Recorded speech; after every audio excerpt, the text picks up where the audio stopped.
What's up, traders? Going 4 for 4 today. We're going to just jump right into it. We only had two tickers, RGS and AMC. We're going to start with RGS real quick. This was just kind of a normal trade. It was actually kind of crap on the volume. Had a nice pop, even though there wasn't too much volume here at the bell.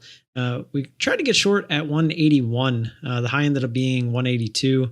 But as we went to hit the button, it started to drop, and we ended up getting filled a little over 179. It was like 179.2 or something like that. Put an order out at 175, couldn't quite get it. We ended up getting 175 was on the bid, it wouldn't fill us, so we just took it to 176, and we only had 300 shares, so it really wasn't that much because of the range. And then AMC came along. I know someone in the Discord started this thing a bit early, all the way down here around 19, and at this point, I wasn't too excited about it because by now, I would hope you guys know that I love looking for extensions away from those previous resistance areas. And we tend to find that these do double top, but when they do double top, you don't make too much money off of them if you play them because you're only looking for that little move back down. But you're also risking this, right? We know that AMC or any stock in particular, when it starts to get above those previous resistance areas, it can start to do this. So I didn't really, I mean, it was a fast move up to that point, but at that moment, I was not interested in this, especially because there was other things happening that looked even better.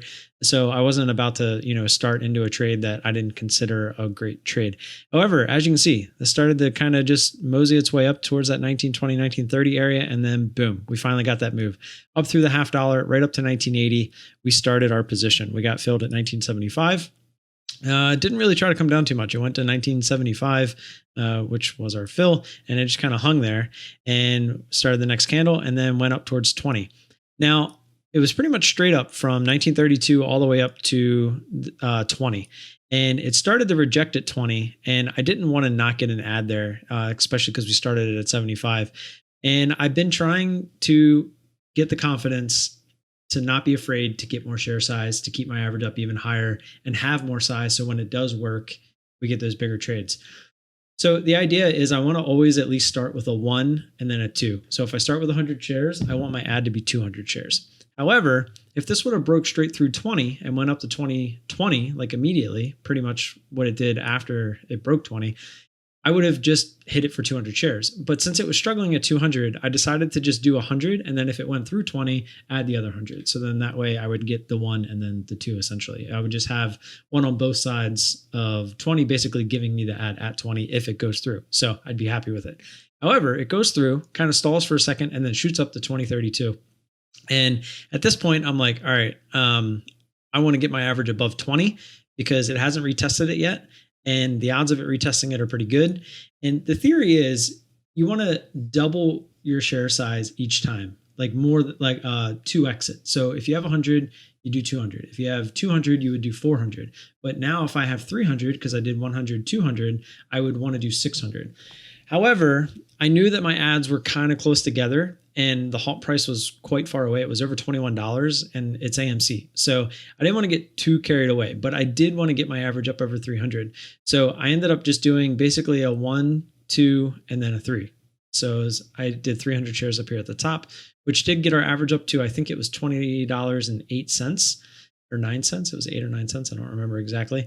And this thing ended up working out. We took off 400 of the 600 on the 20 test. And then we put another 100 out looking to see if it wanted to get a nice breakdown through at 88. And then I tried to scale out the best I could on the rest of it. I really wanted to hold 100 looking for this flush, but it kept trying to go back up through 20.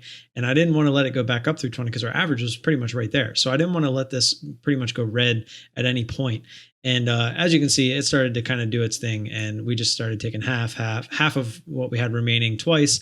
And then I wanted to see if we could get that leftovers all the way back down to that 19 area. But as you can see, that previous resistance that kind of formed here used perfectly as support.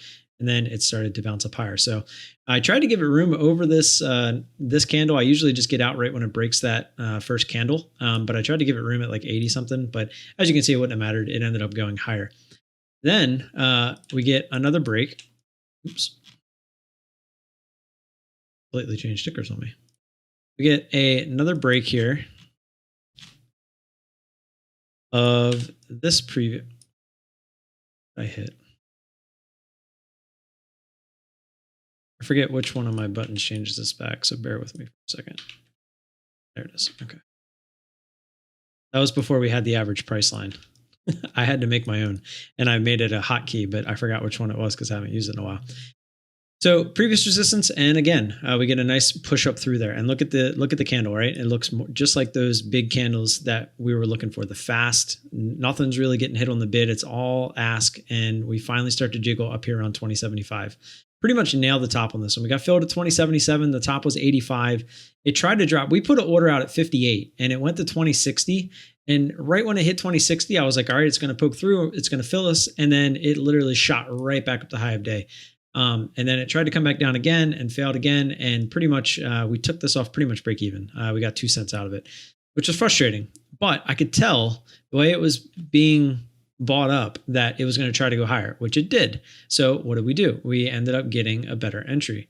We let it, I was hoping it would go through 21, but we ended up getting back in at 2088. Once it rejected 2093, it didn't even get to 21. And then we started to scale out. And I took half of it here at 2075, and I really wanted that previous resistance for the other half. And I meant to just take half of this remaining bit, but I put an order out for all of it. And if you go back and watch the trade live over on Twitch, you'll see that I had it sitting there. I was ready to hit the cover 50% button, and then I just didn't. And then it filled me. And then, I didn't instantly regret it, but it did drop, and it is what it is. I wasn't really in a great mood today. So the fact that we woke up and we made $100, I can't really complain too much. So that's all I have. Don't forget to like and subscribe. I always appreciate the support. If you do have any questions or comments, feel free to leave those down below. If you want to jump in the Discord or find me over on Twitter, you can feel free to do that as well. Links are down in the description, and I will see you tomorrow. Peace.